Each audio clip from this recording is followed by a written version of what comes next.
тэгэхээр энэхүү аялалгыг үзэгч та бүхэндээ тоглож өгөхөөр миний хувьд маш олон хоног бэлдсэн. Санаа ток шоугаа үзэгч та бүхэндээ бас шинэ жилд зориулсан дугааруудаа хүргэж байгааг үзэгч та бүхэн анзаарсан байх. Зээгийн өдрүүдэд шинэ он улам ойртох тусам хүн бүхэнд тийм гигэн сайхан догтлол мэдрэгцэн өдрүүд үргэлжилдэг. Ийм нэгэн өдрийг үзэгч тантай хамтдаа өнгөрүүлэхээр сэтгүүл сайнаа миний хувьд санаа ток шоуныхаа нэгэн шинэ дугаарыг үзэгч танд хүргэж байна. Энэ үдэш нэвтрүүлгийнхаа хойморт өрн ирсэн зочноо үзэгч та бүхэнд танилцуулъя.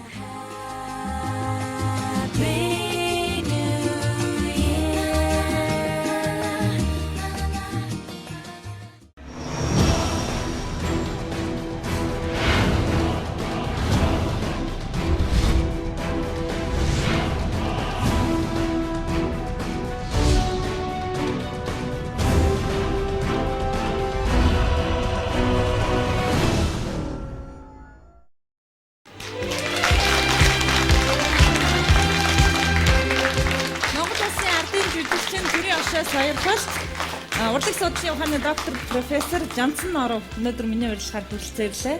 Сайн байна уу та? Сайн уу сайхан нэвтрүүлэг аваад оролцож байгаад их баярлж байна. Танд амжилт хүсэж байна. Энэ цэцгийг барьж байна. Баярлалаа. Танаас амжилтын бэлэг аав гэдэг миний хувьд хүндэтгэлтэй эрэг. Таныг судалд өрж байна. За энэ үдэш миний урилгаар Монгол Улсын ардын жүжигчин төрийн овшоо сойрхолт урлаг судлалын ухааны доктор профессор Жанцан Нормны урилгаар хүрэлцээрсэн байна. Энэ оройн төргий. Баярлалаа. Нэвтрүүлгийн урилгыг хүргэхэд таны хувьд чухам хаана ямар ажлыг амжуулж явсан бэ? Улаанбаатар телевизийн бие даасан хөгжмийн суугч явах бүтэн телевизтэй. Хөгжмийн телевиз Монгол дангуултай байгууллагад 1 жилийн хойд хийж байсан. Тэр баярт урагдаж очсон байсан. Тэгээд энэ самлыг тавьж тантай уулзуулаад тэгээд өнөөдрийг тоолсон очих хэрэгтэй юм байна гэж цэцэг бариад ирж байна. Та бүхэн хувьд ер нь хамгийн сүүлд өнгөрсөн хавар 1000 оюутны чуулганы үеэр их тухтай уулзсан юм биш үү те?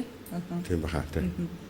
Тэр үед залуучуудтай их чухал сэдвээр ярьж ирсэн. Ер нь 1000 оюутны чуулганы үр дүн яаж юм? Залуучууд эргээд ер нь танаас нэг үг сонсъё гэсэн байдлаар татаж чангааж байгаа зүйл байна уу? Ерөнхийдөө бол манай залуучууд бас хүмүүнээс юм сонсчих гэсэн тийм хандлага бий болсон байна. Их олон сургуулиудаас сонсъё, уулзъя гэж ингэж санд ирдэг л дээ. Гэхдээ бидний хувьд бол тийм нэг цаг тэр болгон байдаггүй болохоор тэр болгонд очиж чадахгүй. Хамгийн сүүлд би Монгол Улсын их сургуулийн хэл соёлын сургуулийнхантай уулзсан байна. Энэ нэг 20 хоногийн өмнө юм уу? Тэн дээр нийтийнүүд болно. Хүүхдүүд бол биднээс яг ахмад үеийнхэн гэж ойлгодог юм уу? Соёлын уламжлал, Монгол хүний тухай гэдэг юм уу? Эсвэл Монгол хүн гадаад ертөнцийн харилцааны тухай гэдэг юм уу? Ийм хүмүүс нэлээд сонирхдаг юм л да. Ялангуяа хэл соёлынхан бол хэлний тухайд. Тэгээ би нэг 5 минут хожиж чадсан. Зүгээр энэ удаад 5 минут хожиж чадсан. Тэгээ нөгөө хэл соёлын юм болохоор би хожиж очсон шалтгаанаа нэг өгүүлбэрээр илэрхийлсэн. Тэр илэрхийлсэн өгүүлбэр нь бол юу гэхээр би автобусаар яваад кондуктор загнуулаад гранд офисоор ороод замдаа нэг суурга байсан үлзий дэмбэрэлтэй юм гэж мөргөөд хэдэн мессежийг delete хийгээд ирлээ гэж хэлсэн. Тэгэхээр тийм үг гэд бүгд ойлгож байгаа. Тэгээ би юу ярьж байгаа, ямар хэлээр ярьж байгаа гэд ингээд тэрнээсээ бид нар уулзалтаа хийсэн те. Тэгээд тэр өгүүлбэрт бол нэгч нэр үг бол монгол үг байгаагүй. Үйл өгнүүд нь монгол байсан. Тэгээ бид бол бүгд ойлголцож байгаа. Монголоор ярьж байна гэж ойлгож байгаа. Өөрөөр хэлбэл үлзий дэмбэрэл суурга гэдэг бол бүгдээрээ төвдөг. Тэгээд англи үгнүүд байна. Тэгээд орос үгнүүд орсон байгаа байхгүй. Оюутнууд анзаарсан уу? Та өөрөө учрыг тайлж өгсөн үү? Оюутнууд бол ихтэй анзаараагүй. Тэгээд тайлбарлаад ихтэй оюутнууд бол тэгж ял л дээ. Нэрээ бидчихэд ямар хэлээр яриад байгаа юм бэ? Явж. Гэсэн тэгээд түүнээсээ эхлээд бид нар ер нь монгол хүн байхгүй тухай асуудал гээд ингээд биднээс бас үг сонсох дуртай юм байна. Тэгээд бид бол ярьж хэлж байгаа. Гэхдээ заав муутай л да. Залуучуудад ер нь та хамгийн түрүүнд залуучуудыг хараад гадна төрхийн их анзаарч үг хэлмээр санагддаггүй эсвэл хийж байгаа үйлдэлийг хараад хэлж байгаа үгийг хараад нэг яриа өрнүүлмээр санагддаггүй. Гадна тал нь бол их чухал биш шүү дээ. Ер нь жишээлбэл би бол одоо нэг Монгол дээл өмсөөл, Монгол гутал өмсөөл юм уу, хөөрөг мөрөг бариад ингээд бүгээд явдаг л дээ. Тийм Тэсэн мөртлөө Монгол уламжлал. Тэгээ нэг яг нь Монгол маягтай байх. Тэр өнөөдөр бол дэлхий жоохон хавтгай дуу болж байна. Хүмүүс ойролцоо болж байна. Эрхлэлдэг ажлууд нь ойролцоо болж байна. Энэ хүүхдүүд чинь бол одоо мал малдаг юм уу тэрэнд сарвч марвчаа барьж байгаа улсууд биш. Ерөөсөө л Нью-Йоркд хүмүүс яаж амьдарч байна? Тэгжил амьдарч байгаа улсууд учраас гадна төрх нь бол одоо тийм л байхаас шүү арга байх. Тийм учраас гадна төрх бол дотор талын илэрхийлэл гэж ойлгож болохгүй. Тэгж ойлгож болохгүй. Зүгээр ямар нэгэн хэмжээгээр хүн бол гадна талаараа өөрийгөө илэрхийлдэг нь бол үнэн. Гэхдээ тэр бол бүрэн утгаараа биш. Тийм учраас залуучуудтай уулзахлаараа бид бол ямар яриа ярьчих вэ? Юу бодоод ярьчих вэ? Юу хэлчмээр юм бэ гэж л тэр дотор тал руу нь бид нар орохыг боддог шүү дээ. Тэгээ ялангуяа бид нарын мэрэгжил бол өөрөө дотоод шиг мэрэгжил шүү дээ. Одоо хөгжим гэх юм бол яриагаар биш. Бусад их шиг дуугаар санаа оноогоо ойлгоцдог учраас дотор талын юм тийм юм бодогддог л доо. Тэр талаасаа дотор талаасаа. Залуучуудтай ярилцах юу нэр дуртай та өөрөө? Танаас өөр жоохон халгадаг тал байдаг гэж магадгүй залуучуудад. Залуучуудтай бол би яг шав их юм уу сургуулийнхаа залуучуудаас бусад залуучууд бол над руу халдаж ярьдаг юм аа. Яг Монгол Улсын их сургуулийн урлаг судлалынхан, соёл урлагийн их сургуулийн урлаг судлалынхан нөгөө магистр, докторийн хичээл ордог болохоор тэд нар бол ярина. Тэгтээ тэд бас нэг тийм нээлттэй биш маягтай л байдаг юм. Тэгтээ зүгээр би бол өөрөө чадвал түүний хүсээд байгааг юм уу түүнд дутаад байгаа зүйлийг хэлчихийг л боддог л доо. Ер нь би бол залуучуудтай уулзах юмсан, залуучуудад очиж юм хэлэх юмсан гэж нэг их бодоод байдаг. Тэд хүсээд тэд намайг хэрэгтэй гэж үзээ. Тэгээд одоо ярилцах шаардлага гарууд ярилцлаа л доо. Тэгэхээр энд нэг зүйлийг өөрөө ч асуулттай холбоотой нэг зүйл байна. Хэдийгээр залуучууд бидний хооронд бол яг намайг юу гэдэг мэдлэгтэй, туршлагатай ч гэдэг юм уу бодож болох боловч цаг үеийн их өөр шүү. Тийм учраас тэр цаг үеэрээ залуучууд бол эсвэл төрүүлж яваа гэж ойлгож болно.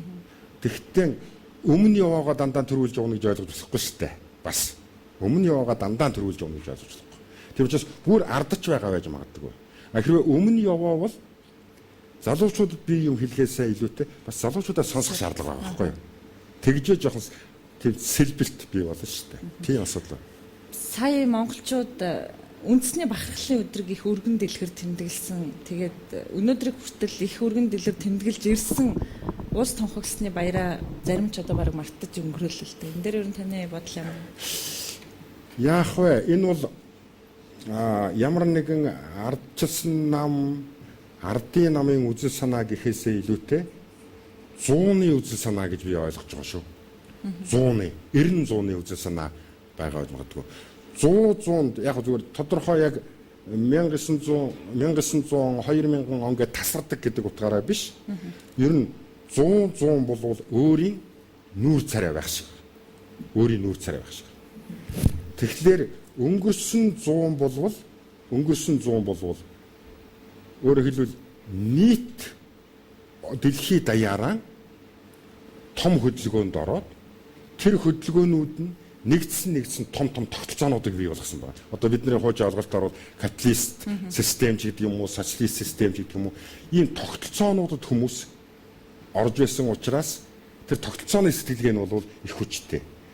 Одоо бол тогтолцооныхаа сэтгэлгээг устгах гэсэн үйл ажиллагаа бол биш. Тогтолцоо нь өөрөө өөрчлөгдөж. Өөрөөр хэлбэл энэ 100 болвол бүгдээрээ одоо нийлээд нэг систем болох тухай асуудал нь чухал биш. Хин нь хинбэ гэдгийг тодруулах 100 их чухал байна. Монгол гэж хий юм бэ? Япон гэж хий юм бэ? Армян гэж хий юм бэ? англи хүн гэж хий юм бэ гэдг нь хэдий ч нэ тод байх тусам төдий ч нэ хөгжилд өрсөлдөх чадвар байна гэсэн ийм зун эхэлж байгаа шиг. Ийм нөхцөл төр үндэсний уламжлалтай холбоотой Чингис хаантай холбоотой, үндэсний уламжлалтай холбоотой тэр Чингис хааныхаа өдрийг үнэмчээ худлаач ба тогтоож аваад тэр тогтоосон өдрөө үндэсний бахархлын өдөр болгоно гэдэг бол ерөөсөө тэр үндсэн энэ 100-ны өнгө царайны асуудал. Түүнээс биш анх дугаар үндэсний хуулийн ач холбогдол бол би буураагүй хаа гэж ойлгож байна. Монгол хүн үндэсний бахархал гэдээ ярьсных энэ сэдвийн холдоо өдөр би нэг зүйл амжаад асууя. Одоо яг өнөөдөр 10 жилийн сургалтаас эхлээд монгол хүнээ бэлдээ гэж ярьдаг болж л та боловсролын салбарт гэсэн тийм шинжилэл хийгдэж байна. Гэтэл бид нар жишээлбэл монгол хүн болж төлөвшөөгүй юу гэдэг асуулт гарч ирж байна л да. Одоо би бол жишээлбэл социализмын сүүлийн үеийн хүүхэд шүү дээ. Одоо 80-аад онд дунд сургуульд байсан. Тэгээд тэр үед бид нарыг тэгээд монгол хүн бишээр өсгөж ирсэн юм уу гэж эргээд асуух байна л та. Тэгээд энэ заавал ийм системд ийм өөрчлөлт оруулах манай нийгэм юм болчиход энэ үү ийм цаг үе ирчээд байна. Ер нь миний бодол шүү дээ. Энэ залуучууд өөрөөр бодож болно, та өөрөөр бодож болно, би өөрөөр л бодно. Одоо нэгэнт мэдээллийн ийм хавтгай ертөнцийн орж ирсэн. Мэдээлэл авах боломж асар өндөр байгаа нөхцөлд бол боловсролын тогтолцоо бол мэдлэг олгох гэхээсээ илүүтэй цэгцлэх үйл явцал гэж би бол ухаарч байна. Цэгцлэх үйл явц. Өөрөөр хэлбэл өнөөдрийн хүүхдүүдэд одоо 4 том далайтай Гямлайн нуруу одоо 48,000 км өндөрч гэдэг юм уу? Хамгийн гүн ус одоо Карибын тэнгисийн ч гэдэг юм уу? Номхон далайд 11,000 м одоо гүн байна ч гэдэг юм уу? Ийм юмнуудыг мэдлэг олгох чиглэл нь бол мэдээлэлтэй байгаа учраас энэ мэдлэгүүдийг англи хэлний мэдлэгч бай, орос хэлний мэдлэгч бай, монгол хэлний энэ мэдлэгүүдийг цэгцэлж явцсан л манай сургууль хүмүүжүүлэх гэх юм уу? Багш нарын шин өөрчлөлт хийх шаардлага байна. Багш нарт сургалтанд өөрчлөлт хийх шаардлагатай байна. Зүгээр мугуйдаар ерөөсөн гадаад хэл 15 нас хүртэл үзэж болохгүй аж гэдэг юм уу? Ерөөсөн 13 нас хүртэл монгол хүн болно. Түүний дараагаар л одоо гадна талтай харьцуулъя. Ингэж мугуйдлах бол огт буруу зүйл гэж би бодож байна. Тэгэхдээ ерөөсөн монгол хүнийг хинч биш хүн болгох тийм бодлогоор бол явж болохгүй. Хэрвээ би ямар нэгэн цаг болдвол хинч биш болгох бодлого руу явж болохгүй гэдгийг хэрвээ асуултанд ямар нэгэн хэмжээгээр дохио орж ирвэл би энэ талаар танд санаа хэлхийг. Яг энэ асуултыг одоо л тавья л да. Дэлхийн ертөнцийн бол нэг тийм 3 төрлийн улс байгууламжууд байна гэж ойлгож болж байгаа. Яг ба энгийнээр энэ бол нийгмийн ухааны эрдэмтэд чандлан хуваасан зүйл биш. Би зүгээр л өөрөө уран бүтээлчний хувьд тэгж хувааж бодож байгаа юм л да. Ямар улсууд байна вэ гэхээр дэлхийн одоо тэр 200 гаруй улс дотор бол нэг 70-80% нь үндэстнээр байгуулагдсан улсууд байна. Монголоор байгуулагдсан Монгол, Солонгосоор байгуулагдсан Солонгос, Францаар байгуулагдсан Франц гэдэг юм уу. Ингээд энэ нь бол 70% байх шиг. Зарим нь бол ерөөсөн тийм шинэ газар эзэмшээд ч гэдэг юм уу. Баялаг дээр тулгуурлаад ч гэдэг юм уу. Тэгээд хувааж авах зарчмаар тэгсэн гүрэн улс бол байх шиг. Канад ч гэдэг юм уу, Америк ч гэдэг юм уу, Австрали ч гэдэг юм уу.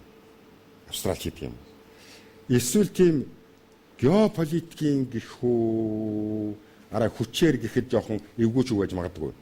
Тийм бүрэлдсэн 3 дахь хэсэг байх шиг байна. Жишээлбэл манай 2 хөршийн асуудал байна. 56 үндэстэнтэй хятад улс. Одоо тийм шахуу олон үндэстэнтэй Оросын холбооны улс гэх. Тэгэхээр өнөөдөр бол бид нар харж байна шүү дээ. Хятад улсад бол хятадтайгаа нэг улс баяа гэсэн дуртайж үндэстэн байна, дургуйч үндэстэн байна, Оросд дуртайж үндэстэн байна, дургуйч үндэстэн байна шүү дээ. Тэгэхдээ улс байгаад байна тийм ээ.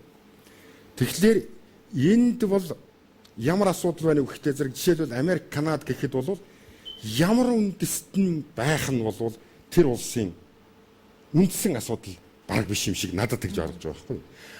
Канадын иргэн, Америкийн иргэн бол боловсролтой, мэдлэгтэй, гайхамшигтай сайхан амьдрах ёстой. Түүнийг л тэр төр засагна гэдэг юм уу бүрэлдүүлж өгөх ёстой. Хар хүүхэд нь байна уу, шар хүүхэд нь байна уу, хар нь ерөнхийлж болно уу? Тэр бол асуудал биш. Гэтэл хэрвээ тийм бол манайх юм уу Японы тухайн асуудал аваад үзэх юм бол Монгол хүн байх нь Монгол улс байхтай шууд холбоотой.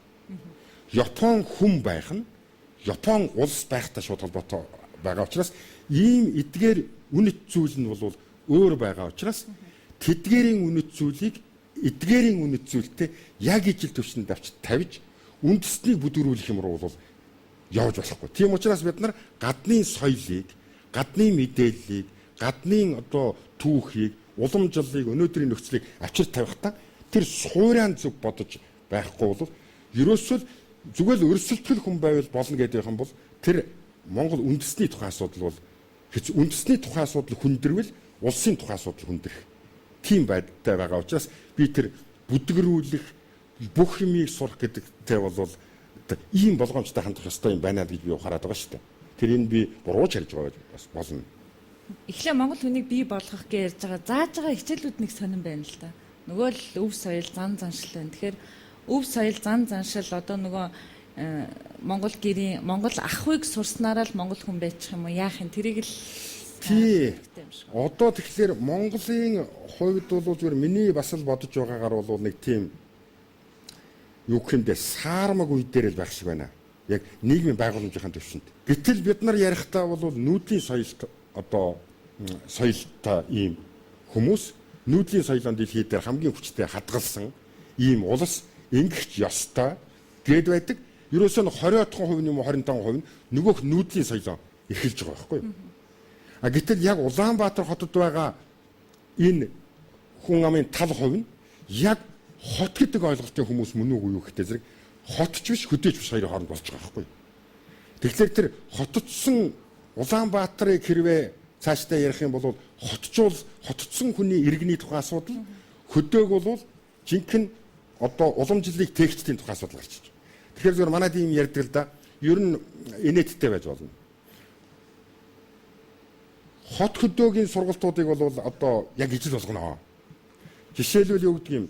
Улаанбаатар хотын 1-р дунд сургуулийн одоо 2-р ангийн хүүхдүүд намар одоо хичээлдээ орж ирэхдээ одоо өглөө орж ирэхдээ тарган сайхан намарч байна уу гэж одоо мэдлэнэ. Гэх юм уу? Уламжлалаа сургах гэж байгаа юм байна л да.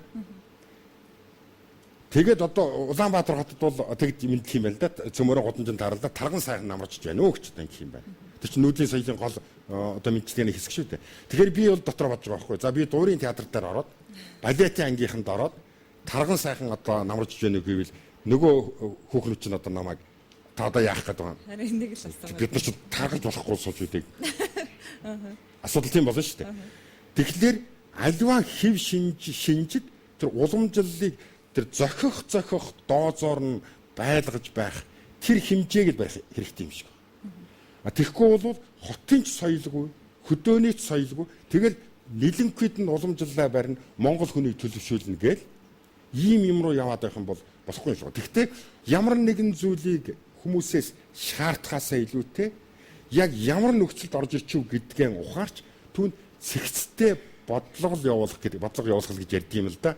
Ер нь цэгцтэй хандлага хэрэгтэй болчиход байна. Та нэг яг студид орж ирэхэд ер нь яг ямар мэдрэмж төрсөн? Шинжил болох гэж байгаа юм л шалгалт шүү дээ. Шинжил болчихсон хоёлаа. Яриаг айгүй тийм хүн зэдвэр эхэлсэн сая. Харин тий уул нь их л гоё шинжилийн маягтай ч юу лээ гэж бодсон шүү дээ. Шинжил дөхөө дагааг илтгэдэг нэг зүйлс байдаг л да. Телевизээр шинжилийн дуунууд яваал, тэ реклам сурталчлага шинжилийн дуунууд яваал. Тэгэл би чам тайртай кино яваал. Би чам тайртайгийн сайхан дурсамжуудыг сэргээгээл. Таны хувьд би чам тайртай киноны хөгжим ер нь уран сайхны киноны хувьд хэд бүтээл байсан? Хоёр дахь бүтээл байсан. Анхны бүтээл бол гарын 5 хуруу гэж кино гэдэг даа лодоо дамбуу. Балжин Нямгааг найруулсан. Тэр анхны миний хөгжим.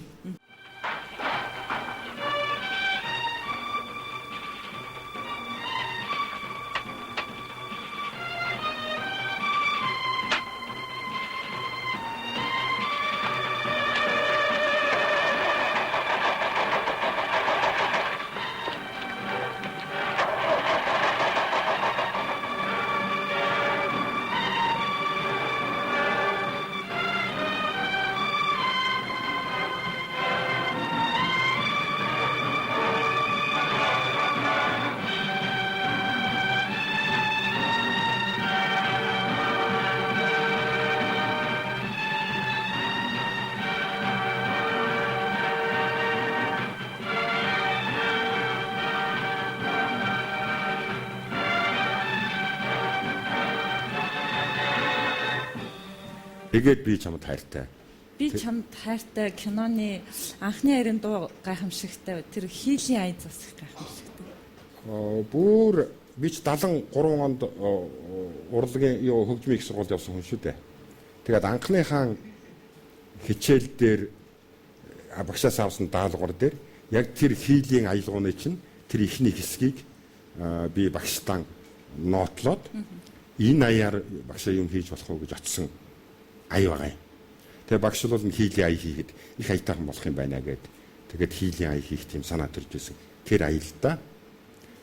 Тэр ая бол хаанаас гаралтай вэ гэвэл бүр 40-од оны үед ч юм уу Дамдын Сургуульн ийм нэгэн хаан ч үлээ нэг жүжиг жаргалын зам дуурийн энэ төр нэг аянуудаас манай Цэн Даюушгай, Норов Самбуу тэргээд том нураачд шүү дээ. Тэр нураачд дээр үед нэг тиймэрхүү ая яг ижил биш. Тиймэрхүү аялгатай юмн дээр нуулт хийдэг байсан байхгүй юу? Ганцхан тэрэн дээр л хийдэг. Тэгэхээр бол тийм юу гэдгийг хөдөлгөөний хүний хөдөлгөөний тэр бас төгс төгөлдөр гэх үү? Сэтгэлийн хөдөлгөөн шүү. Хөдөлгөөний төгс төгөлдөр лөө явсан аян байна л гэж би бодож байсан хэрэг шүү дээ тэр нугалтын аяыг. Тэрнээс л их авсан ая болов гэж бодож байна. Зохиол бүтээл бичин, хөгжим мэтэр бичин гэдэг чинь шууд одоо нэг мундаг юм зохиож нэг байхгүй шүү дээ. Заавал тэр урд талын уламжлал олон нийтийн уламжлал, дэлхийн уламжлал дээр тулгуурлана. Тэгэхгүй бол тэр чинь цоо шинийн бүтээн гэж хүнд хэцүү. Таны зүрхэнд их тод их шиг л үлдээсэн аялгаа байж тээ. Тэг.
Таач.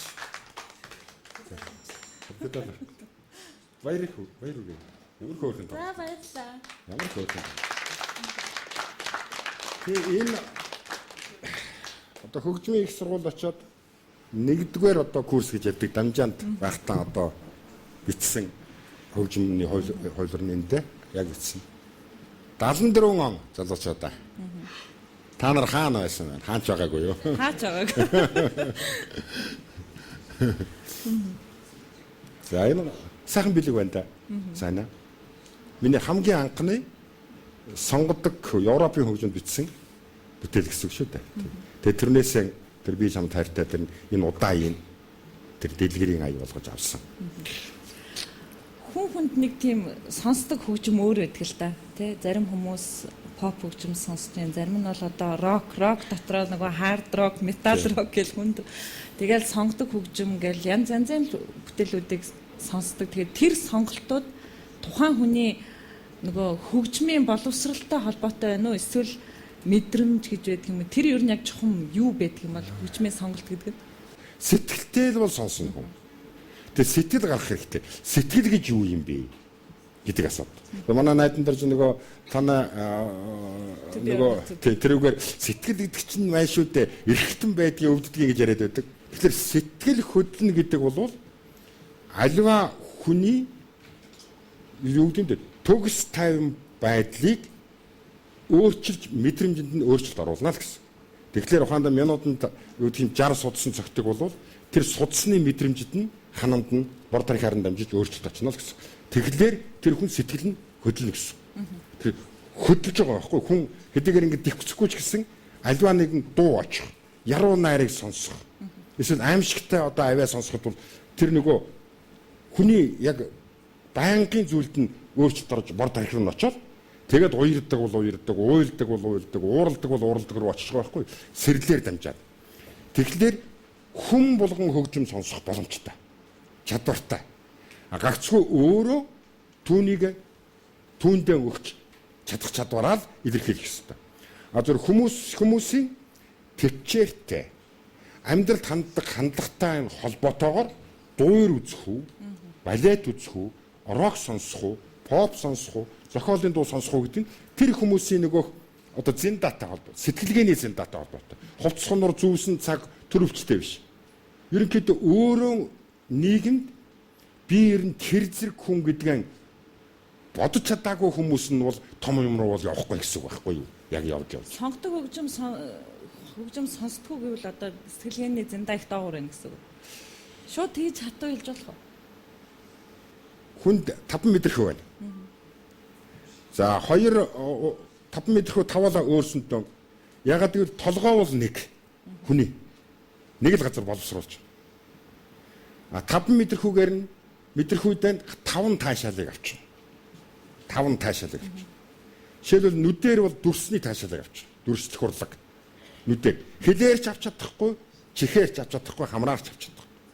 Хамраар бол одоо та бүхний хэрэгэлдэг нөгөө үнэлтэн танарт нь урлаг шүү дээ. Зүгээр худалдаанд гараад байгаа болохоор нь тийм болохоос ямар анклон цэцэг тэрүүгээр таашаал аавна. Тогоочийн урлаг, амтлах урлаг байна. Хэлний урлаг байна, мэдрэмжээр явдаг, яруу найраг байна. Тэгэхээр чихээр дамжиж байгаа урлаг нь хөгжим байна шүү дээ. Тэгэхээр эдэнд дүрслэх урлагаас хөгжим дутууч гэдэг юм уу, илүүч гэдэг юм уу тийм ойлголт биш. Энэ эрхтнээ өөрөөр хэлбэл зөвхөн хов живхэн юм уу яриа хөрөөхөн сонсдгоор ашиглаж байна уу? Эсвэл түүнийг яг өөрийгөө төлөвшсөн хүн болтол ашиглаж чадж байна уу гэдэг энэ эрхтнийг ашиглах тухай асуудал байгаа юм. Тэгэхээр дуур юм уу, одоо симфони юм уу, балетийн хөгжим сонсох дадал суугаагүй хүн гэдэг бол тэр муу амьдралтай муу хүн гэхээсээ илүү ямар ч байсан чи дутуу байна л гэж бодох хэрэгтэй да. Одоо жишээл би Пушкинийг юм уу огт уншаагүй өнгөрч одоо 60 наслаа 70 наслаа өнгөрчүүл харамсалтай. Тийм ээ. Яван хулангийн одоо юу гэдэг чим нөгөө ямар тэнгэрийг эзэг нэгэн төрлөө бий билүү? Мөнх тэнгэрийг. Тийм. Тэрнийг уншилгүйгээр нас орчуул харамсалтай яа. Тэгэхээр тэр хүн төрлөختний бүтээсэн тэр хамгийн төгсдөг юмнуудаас хүртэх хувь заяатай байсаар байтал түүнийг хүртэж чадахгүй байна гэдэг чинь дутуул гэсэн үг. Тэр дутуу гэдэгтээ чи муу гэсэн санаа бол бас биш л дээ. Орог сонссоор угаад гайхамшигыг бүтээж болно шүү дээ. Гагцуу дутуул байна гэсэн. Тэгэхээр хүн болж төрсөн чинь жоохон гүйцэд баймаар байгаа үст тэ. Та өөрийнхөө алчааллыг тайлахтаа өөрийнхөө бүтээлийг сонсдог уу? Үгүй. Өөр хүн. Ястай дургу.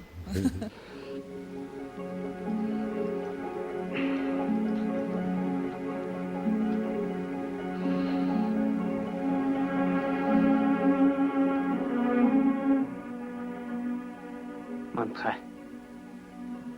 Энэ өдрөөс хойш би чиний жадны үзүүр сэлэм нэр болж явъя. Аль хэрэг тохиолдвол надад хэл өгч байгаарай.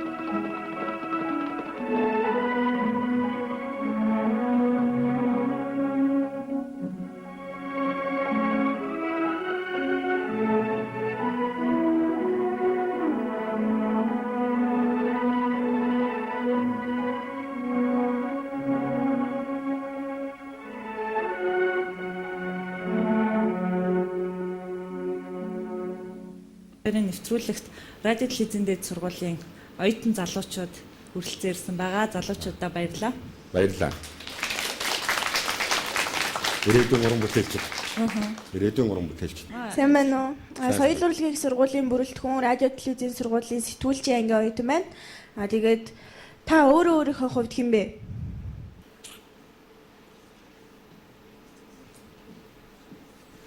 Нэрээрээ бол би нэрэл авч яваа хүн. Хүн нэр тогс өдөө гэдэг тийм ээ. Тийм учраас яг тийм өнгөцхөн асууж байгаа бол би нэрээ авч яваа хүн. Нөгөө том утгаар нь авч яваа бол надад заяагдсан зүйлийг хүмүүст гаргаж, боловсруулж, гаргаж тавих л миний үндсэн үүрэг. Тийм учраас би бол биеийнхээ төлөөд биш, би байгаагийн хувьд бусдын төлөөд өөрийгөө золиослох ёстой. Тийм л бие хүн. Миний санаа ойлгож байна. Би гурав хариулсан байна. Саяны охиных бас их гоё асуулт Тийм, байна. хэцүү асуулт байна. их хэцүү асуулт байна. та ингээд жоохон зог туслаа шүү дээ. Жоохон зог тусч бодлоо шүү тийм ээ. Их хэцүү асуулт байна. Би яг миний нэг асуулт бас яг энэ агуулгыг агуулах болов гэж бодож л да. Та бас ерөнхийдөө хариулчлаа. Хувь хүн ингээд нэг хувь хүн болж төрөөд тэгээ өөрийнхөө амьдралд эзэн болон авч явна гэдэг бол хүн болж төрсний одоо утга учир баг. Тэгтээ нийгэмд манлайлж байгаа хэдэн хүн байна да. Тэ аль салбарт манлайлж байгаа. Тэгээ жишээлбэл одоо UBS дээр Жанцан Норгон ярьслаг гарч идэл хүмүүс ингээд сувг сольж үзэж хагаад за Жанцан Норгоо юу ярьж ийн гэдээ тааруулаад эргээд үздэг ч юм уу те. Ингээд нэг яриагийн сонсох үн цэнтэй хүмүүстэй нэг бол тань миний хувьд таалта. Тэгээ би таны нэвтрүүлгийнхаа хомирт өрсөн. Тэгэхээр таны хувьд бол нийгмээ манлайлж байгаа хүмүүсийн нэг. Тэгэхээр та бол таны яг миний энэ асуултын хариулт бол сая ерөөхдөө гарчлаа л гэж ойлгож байна л. Тийм. Тэгтээ бол би манлайлах ёстой ч гэдэг юм уу? Би манлайлагч мөн гэдэг тийм үн цэнийг дүгнэлтийг бол өөр дөөрөө тавих боломжгүй шүү дээ. Боломжгүй шүү дээ. Тэгээ мэдрэгдэнэ үстэй тэр ер нь хүн болгоно. Хүмүүст хэрэгтэй байна гэж бол мэдрэгдэнэ. Ямар сайндаа би найз нартаа тэгдэв. За байд сүүлийн үед чинь нэг л уцаар ярих хүн цөөрөө л байх чинь гэдэг юм л да. Өөрөөр хэлбэл хүмүүст хэрэг нь багдаж байгаа юм болов уу гэж би зүгээр яжилж байгаа хэрэг л дээ.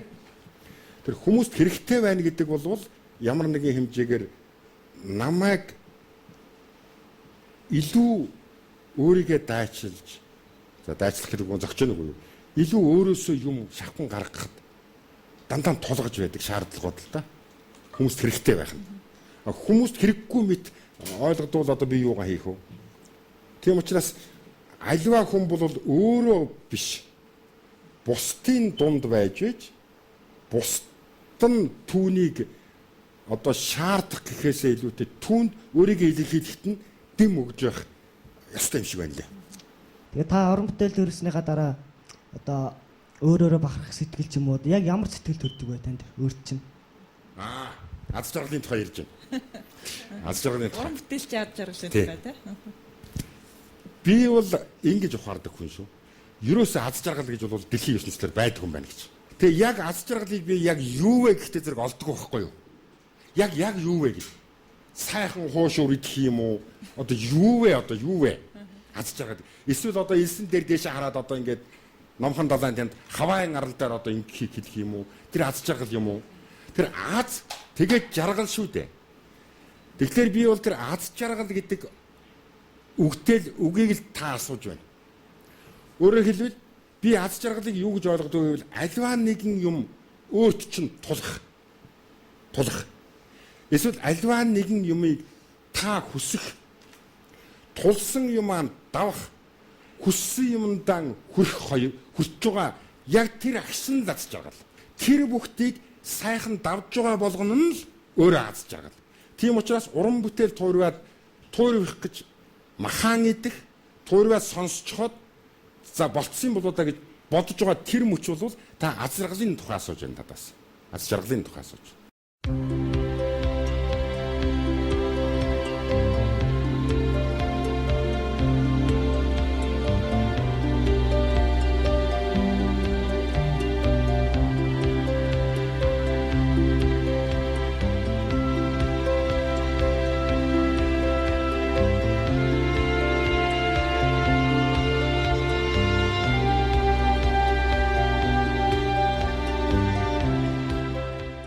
Монгол улс хөгжих ёстой. Нөгөө уул уурхаан баялаг те эдийн засгаа хөгжүүлж ингээ хөгжих ёстой гэж яриад байдаг. Дэлхийн шин техник технологиг нэвтрүүлж хөгжих ёстой гэж ярьж байна.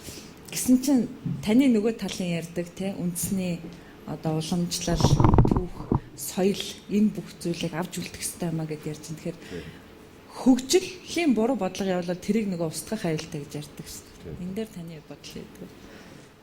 Би бол жоохон тийм хөгжил гэхээс илүү дэвшил гэдэг үгэнд дуртай л да. Дэвшил гэдэг бол ямар нэг юм зузаахыг хэлнэ гэж би ойлгож байгаа байхгүй юу? Хөгжил бол ингээд тасаад ингээд явчих болно. Тэгэхээр ер нь бол хөгжил гэдэг үгэн ярихдаа дэвшлийг хамт авч байгаа шүү дээ. Нэгэнт ингээд хүн төрлөختөн хэл хязгаар нь хэлийн цэрэг зогсож байгаа боловч бүх мэдээллийнхээ тогтолцоогоор хэлгүй болчихж байгаа байхгүй юу? Хэл хязгааргүй болчихж байгаа. Энэ хэл хязгааргүй ертөнцийн бол би үндэснийхээ соёлыг агуулж байна. Би малчин амьдралаа яаж байна гэж үстэдэл өмсөөл. Тэгээд хөдөө гараад хитчих болохгүй болчих байгаа байхгүй юу? Ягаад гэвэл тэдний ундаг унагийн унмаар байгаа, усан дормоор байгаа юм буужингаар нисмээр байгаа байхгүй юу? Энэ цаг үед амьдарч байгаа л энэ нэгэнт энэ цаг үед амьдарч байгаа. Хаана хүч байна? Хаана хурд байна? Тэнд хүч байгаа.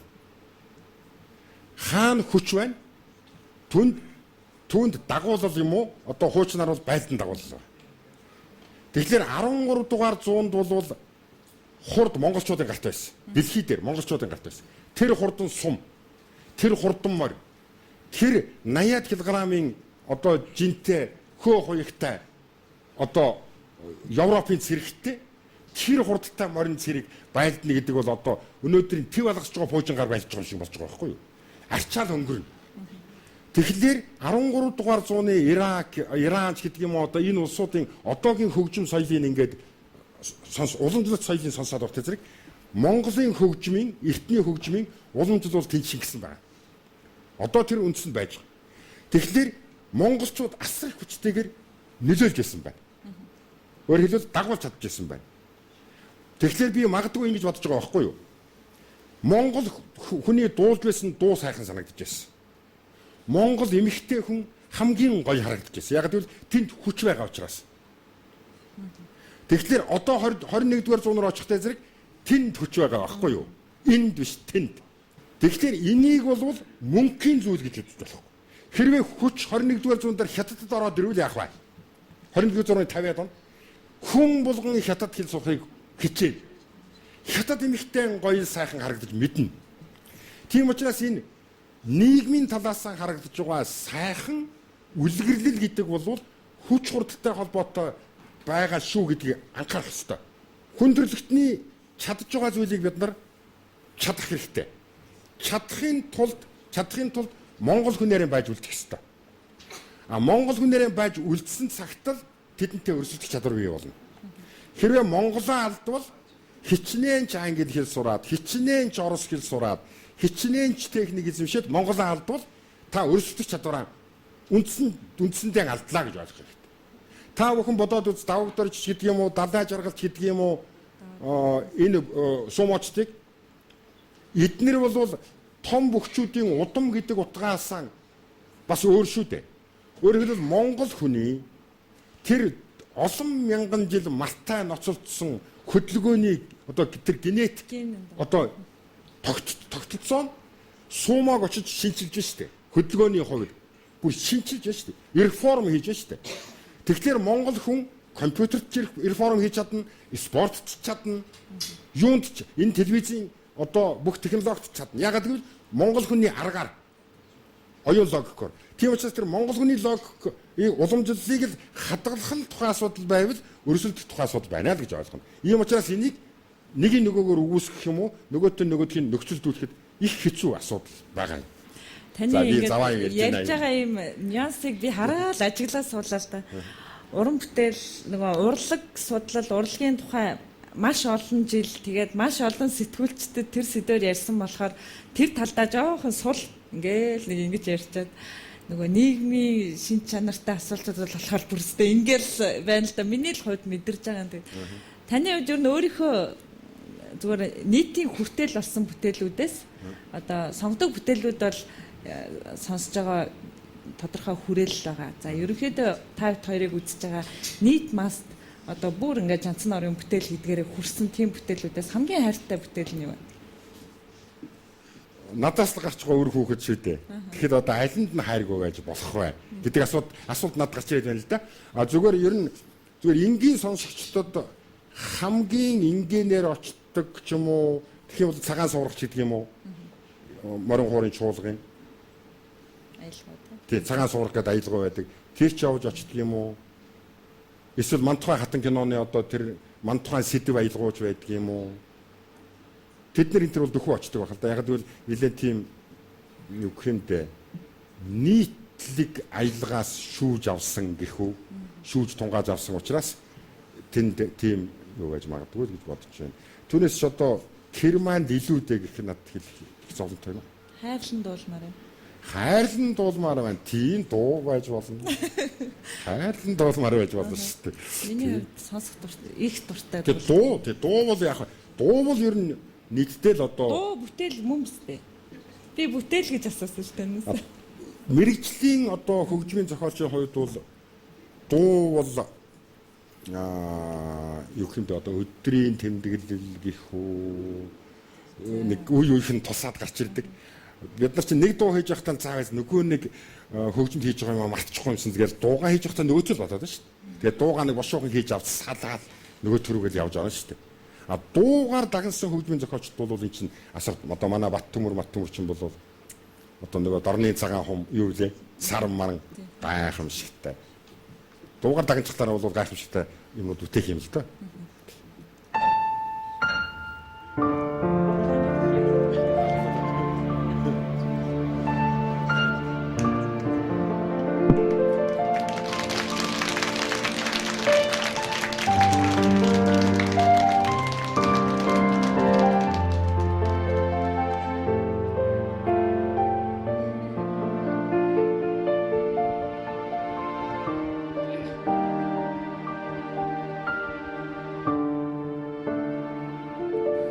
Өндөр тэнгэрт заяасан болохоор чинь өглөө нарыг тоссон хүлээх юм өглөө наран гэрлэр тэтгэн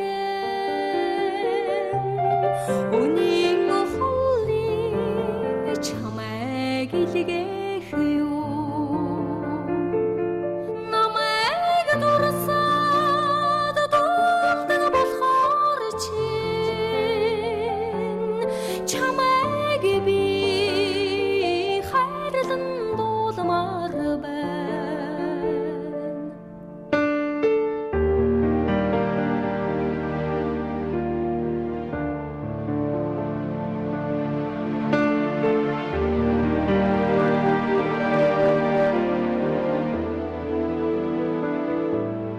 Хөрөсторчлон унсан болохоор чи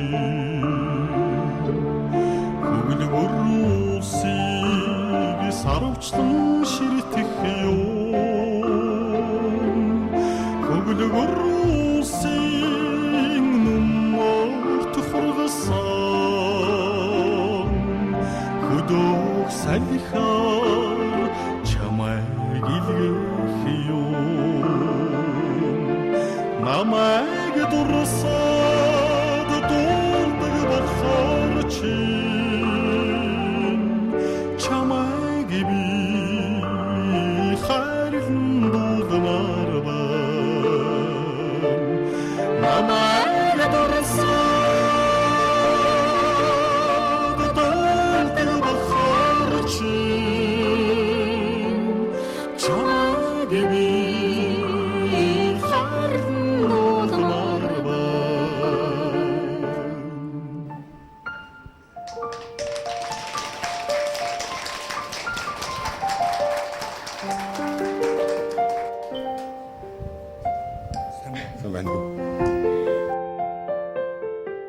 бид хэд бол одоо хоёр найз гэдгийг Дэлгэрмаа миний одоо Дэлгэрмаа маань одоо соёл урлагийн их сургуулийн магистрт миний хичээл суудаг миний шав болсон Манай хишгээ бол одоо дүү найзг нь намайг Дүүнэн. би. Тэгээ бид нар бол олон жил одоо сайхан хамтарч уран бүтээлийг хийцгээж байна. Энэ хоёр бол зохиолын дуучид дотор бол тийм мэрэгсэн дэг сургуулийг авч явдаг. Тэгээд өөрсдийнхээ уран бүтээл тавьж байгаа шаардлага гэх үү. Шаардлага бол мэрэгсэн өндрөөс харж чаддаг. Тийм баг гарын дуучид биш л дээ. Тэр утгаар нь би энэ хоёрт санаа хэлж байгаа юм л да. Тийм учраас та хоёрт маш их баярлалаа. Одоо тэгээд аз жаргал гэдэг одоо саяны сонсох шүү дээ, тийм ээ. Гэнтхэн орж ирээд нэг дууг нь чиний хамгийн хүндэгдэг, хамгийн хайрладаг хоёр дуучин орж ирээд дуулахлаар саяны 3 минутанд бол одоо би аз жаргалтай байлаа. Аз жаргал хэллээ. За тэгээ та түрүүн бас онцолж хэлсэн шүү дээ. Нөгөө мэрэгжлийн уран бүтээлчийн хувьд бол дуу гэдэг бол тэмдэглэлийн дэвтэр. Таны бас олон дуусгасан тэмдэглэлийн дэвтрээс нэг хуудсыг сөхөж амьдсан баг гэж бодож байна. Тэгээд өөрийнхөө нэрийн одоо ийм үзэг зориулж хэлсэн. Сайнаа гэд үзэг. Тэгээд бас нэг одоо өдрийн тэмдэглэлийнх нь нэг хэсэг бичигдэх юм бол миний хувьд хүн цэнтэй бэлэг болно. Тэгээд таны уран бүтээлд амжилт хүсье. За баярлалаа. Сайнаа шүлэг бичдэг үү? Би өөртөө л бичнэ. Нөгөө ичмэр дамшигдаа гэдэг шиг. Өөртөө бичснээс чинь би унших юм бол дуу хийж болно шүү дээ. Тийм хоёр сайхан дуучин байна. Тэгвэл би одоо тийм таны хувьд бол юм авалт өгж гин гэж ойлгож болох уу? Хэрвээ надад сэтгэл хүрээд тэр хоёр дуусчих болохоор бол тэгэл хийлээ шүү дээ. Баярлалаа. Сэтгүүлч хүний хувьд бол энэ маш их гоё бэлэг байна. Дууны шүлэг бол байна шүү дээ. Санаа нь зөв болвол үгэнд нь их цэсэрхэд байх явдаг байдаг шүү дээ. Тийм сэтгүүлч та нараас бол санаа гарах ёстой. Санаа гарах ёстой. Санаагаа л хийчих. Тийм. Баярлалаа. Тэгээд би нэг өдөр л уцтах байх шүү танилаа. Дууны үг бэлэн болсон гэдэг.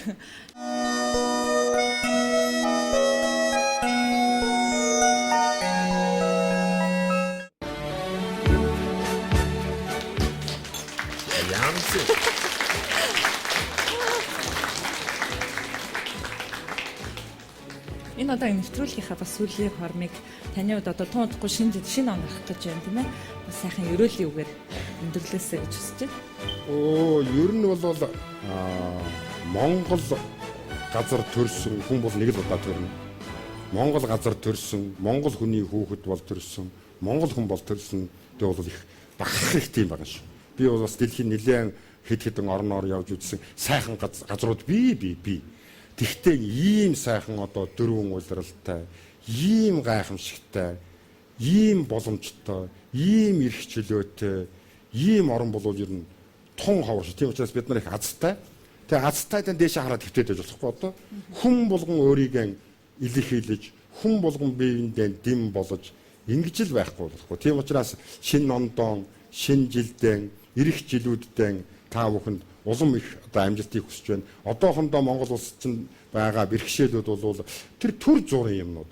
Бэрхшээлийг бид нар өөрсдөө хамтараа давдаг хэрэг. Тэгээд давцгаана. Тэгээд сайхан одоо эн чинь манайд чинь чихэлдэх юм байхгүй шүү дээ. Эн чинь цөөхөө хүнтэй 3 сая нэг тэрбум биш. Тийм учраас энэ бол үнэхээр бид нар азтай. Энэ азтай ард түмэн болсны хувьд хүн болгон хичээх хэрэгтэй. Тийм учраас би хүн болгон одоо хичээж байх юм бол болохгүй гэхгүй юм гэж хизээч байхгүй гэж шинэ жилийн ёроолыг дэвшүүлж байна. За танд баярлалаа. За бям гараг бүр UBS телевизээр суугаад харуулсан санаа ток шоуг хүлээн авч үздэг үзэгч танд ч гэсэн шинэ оны мэнд хүргэе.